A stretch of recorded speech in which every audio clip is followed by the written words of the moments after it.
आणि हे सर्व केल्यानंतर आपण आज राज्यभरमध्ये पाहू लागलो की राजकीय वातावरण लोकसभेमध्ये आत्ताच तुम्ही विचारलं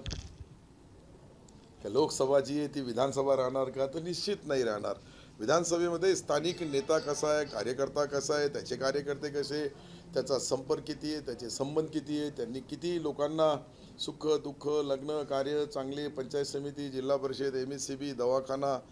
अशा अनेक लोकांना कलेक्टरपासून तर तहसीलदारपासून तर BDO पर्यंत ज्या अडचणी येतात, तो कार्यकर्ता जो जो पार पाडला त्या कार्यकर्त्याची परीक्षा मला वाटतं त्या मताच्या रूपाने मतदार त्याच्या कार्याचा तुलनात्मक अभ्यास करतो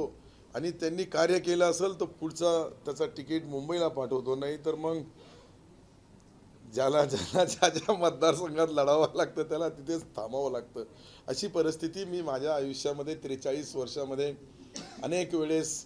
लोकसभेचा कौल वेगळा असतो, विधानसभेचा कौल वेगळा असतो. अशा पद्धतीचा हा जो निर्णय असतो ही 100 दिवस अजून निवडणुकीला माझ्या माहितीप्रमाणे कमी जास्त असेल, 90 दिवस बाकी आहे. आणि या 90 दिवसामध्ये जी होणारी निवडणुकीमध्ये परत एकदा मी ज्या पवित्र गावामध्ये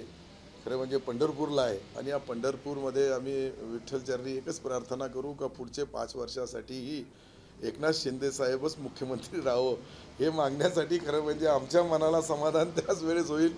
की मी ज्या पक्षात आहे त्या पक्षाचे मुख्यमंत्री आणि मुख्यमंत्रीची कार्यपद्धत यासाठी हाही एक विशेष योगायोग आहे की 3 महिन्यानंतर निवडणूक आहे आणि आज आषाढीच्या एकादशीच्या निमित्ताने लाखो भक्त जे येऊ लागले पंढरपूरला, ते सर्व त्यांचे सर्वांच्या मनामध्ये जे जे आहे ते पहिले शेतकरी बांधव आहे आणि त्या इच्छा निश्चित पुऱ्या होतील.